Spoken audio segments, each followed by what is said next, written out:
हमारा शरीर जो बनता है वो सेल से बनता है, ठीक है। एक बच्चा जो पैदा होता है सेल से ही आता है, और जब सेल बच्चे के मल्टीप्लाई होने लगते हैं ना, मल्टीप्लाई होते हैं बड़ी तेजी से, तो वो बड़ा होने लगता है, बड़ा होने लगता है, बड़ा होने लगता है, एक हाइट तक जाता है। लेकिन एक उम्र के बाद उसके सेल मल्टीप्लाई नहीं होते, प्लस और माइनस होते हैं, यानी बनते हैं और बिगड़ते हैं, तो उसकी एज ऐसे चलती है। लेकिन एक उम्र आती है जब उसके सेल बनते कम है और बिगड़ते ज्यादा, वो बूढ़ा होने लगता है। एक्चुअली वो बूढ़ा नहीं होता, उसके सेल बूढ़े होते हैं। जैसे जैसे सेल डेड हो रहे हैं उसकी तकलीफें बढ़ने लगती है। शरीर में 78 पार्ट है, जिस पार्ट के सेल खराब होते हैं उस पार्ट की बीमारी लगती है, सीधा फार्मूला। मैं डॉक्टर तो हूं नहीं, डॉक्टर तो भाई हमारे सामने बैठे हैं, लेकिन मैं जो आम भाषा में तो समझा सकता हूं ना। मान लो यहाँ के सेल खराब हुए तो जॉइंट पेन चालू हो गया, यहाँ के सेल खराब हुए पेट की तकलीफ चालू हुई, यहाँ के सेल खराब हुए हार्ट की तकलीफ चालू हो गई, यहाँ के सेल खराब हुए ब्रेन की तकलीफ चालू हुई, स्किन के सेल खराब हुए स्किन की तकलीफ चालू हो गई। यानी जिस पार्ट के सेल खराब है उसकी बीमारी लगेगी। आप डॉक्टर के पास जाते हैं, डॉक्टर बोला डॉक्टर साहब बच्चा बहुत तकलीफ हो रहा है, दर्द हो रहा है। डॉक्टर बोलता है अभी रोक देते हैं, दवाई देता है और रोक देता है, खत्म नहीं कर सकता। जब तक आप दवाई खाएंगे वो आपका कंट्रोल में रहेगा। जिस दिन दवाई बंद, बीमारी चालू, फिर खाना शुरू की, कंट्रोल में आ जाएगा, फिर बंद, खाना, बीमारी चालू। यानी आप एक परमानेंट कस्टमर बन गए, सॉरी, ठीक है ना। यानी आपको दवाई खाते रहनी और उसका साइड इफेक्ट अलग से और मिलता है, ये क्लियर है। अब इसी में दूसरी जगह जाते हैं, सप्लीमेंट क्या है, फूड सप्लीमेंट। उससे भी तो कई कंपनियों के यूज होते हैं ना। हम भोजन से जो चीजें लेते हैं, जो हमें खाना खाने से मिलता है ना, जैसे vitamin, mineral, calcium, magnesium, zinc, omega, वो खाने से मिलता है। और वो किसको चाहिए, हमारे सेल को। आजकल खाना ही इतना सारा मिलावट वाला, जहरीला हो गया कि मिलता ही नहीं है या कम मिलता है, तो हमें डेफिशिएंसी होने लगती है। जो लोग 60-70 साल में बूढ़े होते हैं, आजकल 40-50 साल में बूढ़े होने लगते हैं, क्योंकि मिलता ही नहीं है। तब हम क्या करते हैं, किसी अच्छी कंपनी का फूड सप्लीमेंट ले लेते हैं। फूड सप्लीमेंट यानी भोजन से नहीं मिला तो यहां से ले लेते हैं, और जब लेते हैं तो हमारे शरीर में जाता है, तो किसको चाहिए, वो सेल को चाहिए। जब सेल को मिलता है तो अच्छा लगता है, सेल को भी फिर से कंट्रोल होने लगता है बीमारी। लेकिन कौन से सेल को साहब, जो सेल जिंदा है उन्हीं को मिलता है। जो डेड हो गए वो डेड हो गया, उसको आप जिंदा ही नहीं कर सकते।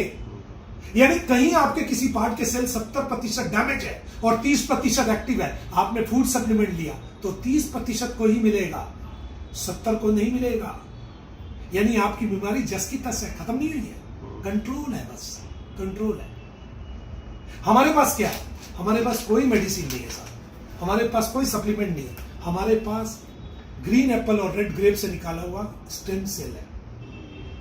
यह बिल्कुल मानव के सेल की तरह काम करता है।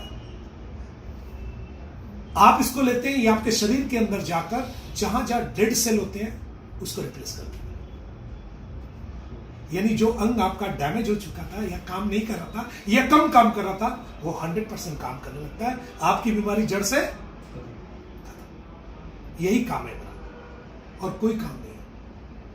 हम कोई बीमारी ठीक नहीं कर सकते, लेकिन बीमारी जहां से पैदा होती है उसको ठीक करते हैं। और एक प्रोडक्ट, सिंगल प्रोडक्ट 220 से ज्यादा बीमारियों को कवर कर लेता है।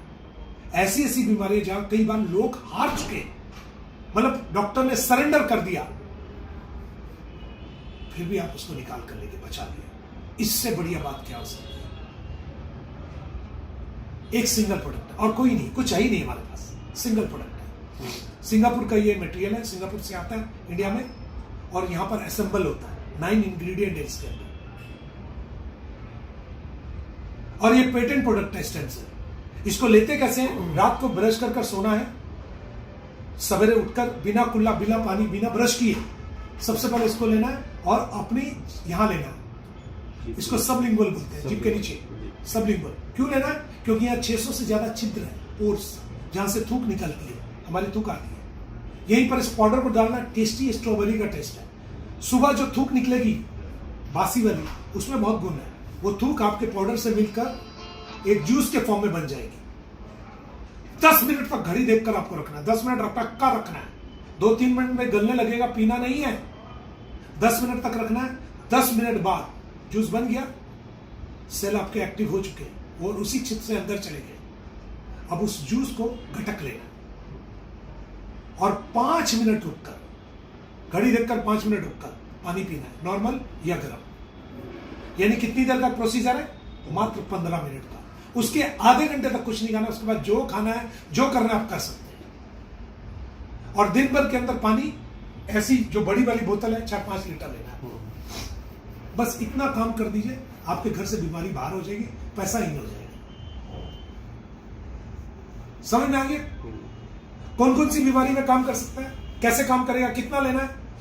छोटा मोटा बीमारी में 1 लेना डेली, जैसे शुगर बीपी है 1 डेली। अगर बीमारी पुरानी है 6 महीने, 1 साल, 2 साल, 5 साल, 10 साल, 20 साल, तो 2 से 3 लेने, सुबह, दोपहर और रात। इससे 1 घंटा पहले कुछ नहीं खाना, इसके आधे पौने घंटे बाद तक कुछ नहीं खाना। ठीक है? अगर आपकी बीमारी कैंसर है तो 4 से 6 सैसे डेली। 4th स्टेज के कैंसर में बिल्कुल काम नहीं करेगा, झूठ मूठ का बुलावा नहीं देंगे, माल बेचने की जरूरत नहीं है। 3rd स्टेज में 50-50 चांस है, ये काम करेगा। 50% जिसको दे रहे हैं उसकी भी ताकत होनी चाहिए लड़ने के लिए। वो हार गया तो खत्म, फिर एक काम नहीं करेगा, लेकिन 1st सेकंड में गारंटेड काम करेगा। ठीक है? और एक केस आता है डायलिसिस का, किडनी डायलिसिस।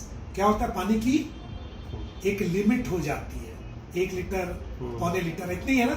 हम बोल रहे हैं 5 लीटर पीना, और वो वहां कह रहा है डॉक्टर की पीना ही नहीं है, लिमिट पे पीना है। तो कैसे करेगा काम?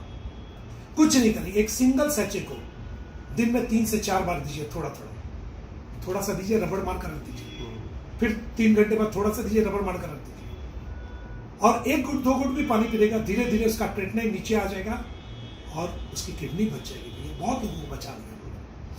जिस दिन डायलिसिस होता है उस दिन नहीं देना इसको, जिस दिन कीमो होता है उस दिन नहीं देना इसको। कौन कौन ले सकता है? प्रेग्नेंट लेडी ले सकती है, क्योंकि जो बच्चा आ रहा है वो सेल से आ रहा है। अगर उसके सेल मां के पेट में ही कुछ डैमेज उमेज हुए तो उसको बीमारी या विकार हो सकता है, लेकिन अगर उसको सेल मिल गए तो बीमारी खत्म। जो बच्चा आएगा हष्ट-पुष्ट आएगा, गोरा आएगा। दूध पिलाती मां को दे सकते हो, 1 दिन के बच्चे को चुटकी सा दे सकते हो, और बूढ़े चच्चे को भी दे सकते हो। तो किसको किसको दे सकते हो? सबको दे सकते हो।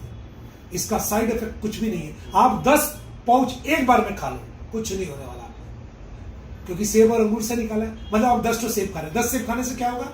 ज्यादा से ज्यादा लूज मोशन होगा आपको, और कुछ नहीं होगा। फाइबर है, लूज मोशन में निकल जाए, ये भी वही करेगा। लेकिन अगर 10 सैचे को 3-3, 4-4 घंटे के गैप में खाना शुरू किया तो बहुत कुछ हो सकता है। खेल समझ में आ रहा? ये क्या करेगा? आपकी उम्र को पीछे ले जाना शुरू करेगा। आपको लगेगा जैसे मेरी उम्र 10 साल पीछे चली गई। मुझे ये 3 साल पहले मिले थे, 3 साल में क्या फर्क है? बोला उम्र पीछे चली गई। मेरा जॉइंट्स पेन खत्म, मेरा एक्जिमा खत्म, मेरा स्पॉन्डिलाइटिस खत्म। और क्या इसके साथ डॉक्टर की दवाई बंद होगी? बिल्कुल नहीं। दवाई डॉक्टर ने दी है बीमारी के लिए। जब बीमारी कंट्रोल होने लगी तो डॉक्टर बंद करेगा, हम क्यों बंद करेंगे? हमारा तो एक साइड से अलग सपोर्ट सिस्टम है। ये क्लियर है? धूप में इसको नहीं रख सकते आप, नहीं तो पत्थर हो जाएगा। गर्मी में नहीं रख सकते आप, नॉर्मल टेम्परेचर में रख सकते हैं। फ्रिज में रखने की भी जरूरत नहीं है। बस इतना ध्यान रखिएगा, काम हो जाएगा। ठीक है? ओके, चलो ओके।